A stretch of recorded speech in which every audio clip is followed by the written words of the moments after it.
There's nothing simple about this job. Something else going on here?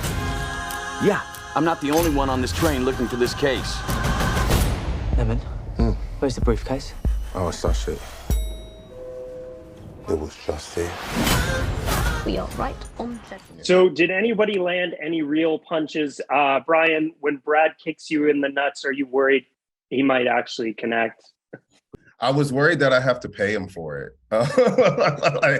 Like, you don't really sign on and get the opportunity to have Brad Pitt hit you on the nuts for free. But like, you know, I don't know, man. Brad is such a dork. Like he's ready to have a good time, man. Like he was ready to have fun, as we all were. But like, you know, Brad's fun is infectious, man. Like he just shows up with this wispy hair and he, you know, like he's like ready to have a good time.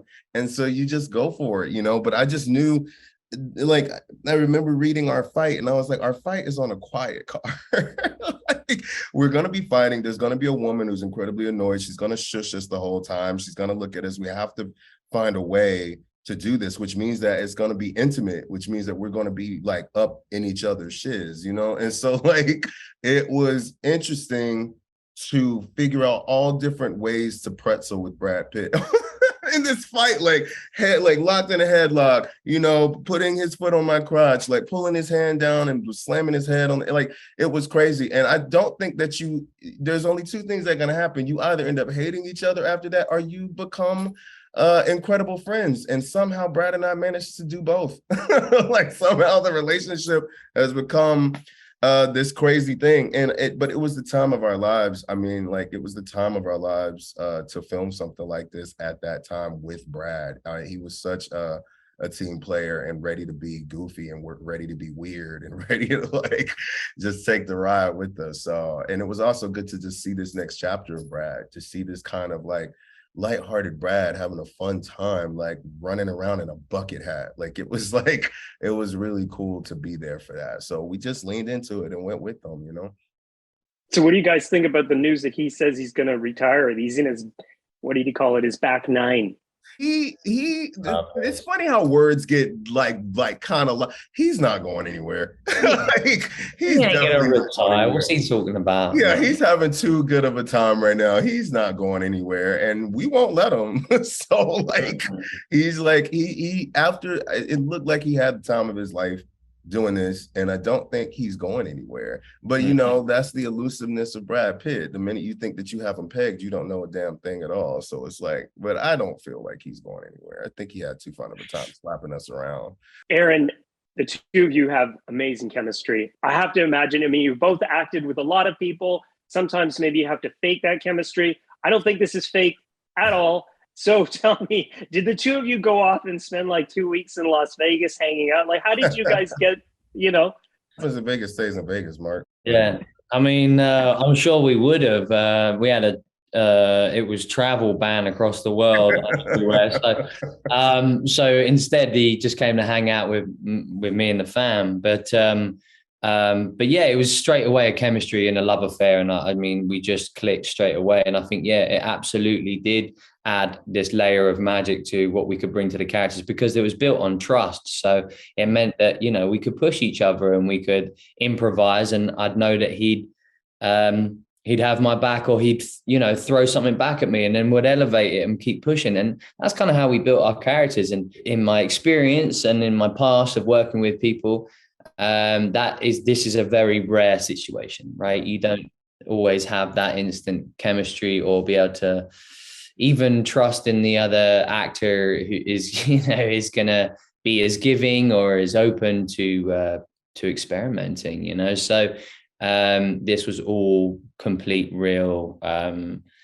What you see on screen was really, someone said, did you rehearse a bunch? And I said, no, what you're seeing is our rehearsals, you know, like what you're seeing is us just go and riff. What you're seeing is just us going for it. Coming out of lockdown, was this something you wanted to do, this kind of big action Saturday night out at the movies kind of movie? Absolutely. Without doubt. I mean, like 2020 was trash. It was such, I mean, look, man, like I know for me, I had it. Like I had it. There was so much going on outside of our homes that we were told to lock down in. We were dealing with a virus that was killing people left and right. We were dealing with social injustice in the streets. We had an election coming up. There was just so many things that were going on. And I think that there was a part of me that kind of lost faith in humanity, for sure. And I was like, well, I don't know how to ride this out. Like, I don't know what's going to happen. And then David Leitch comes along with this script, which is literally about just a ragtag group of people who are put on this train, apparently by fate, all right? Like by fate and luck and what that means. And not only are they put on this train, they're all sociopathic killers.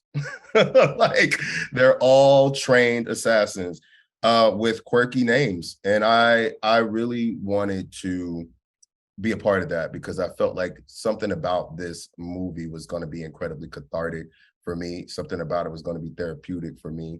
And it turned out to be that. You just felt a sense of duty to make this movie because it also felt like something that people would need when it was released. It also felt like this was the kind of movie that I felt would bring us back together in a way and bring this kind of jovialness and this laughter to the absurdity of what was going on this train car and the absurdity of what was happening in the world. So we really signed on to make something that we would hope would bring people together in its bloodiest of ways.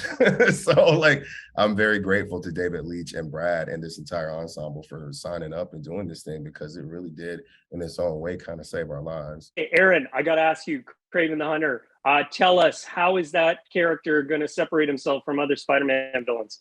You know what? I think there's, I want to hold back a lot so you can see it and feel it for yourself. But listen, I can tell you that I really enjoyed playing the character, and I think there's a lot behind it that I feel invested in because I think there's so much humanity in him and humility, and he's a character that has flaws and is someone who's just uniquely interesting and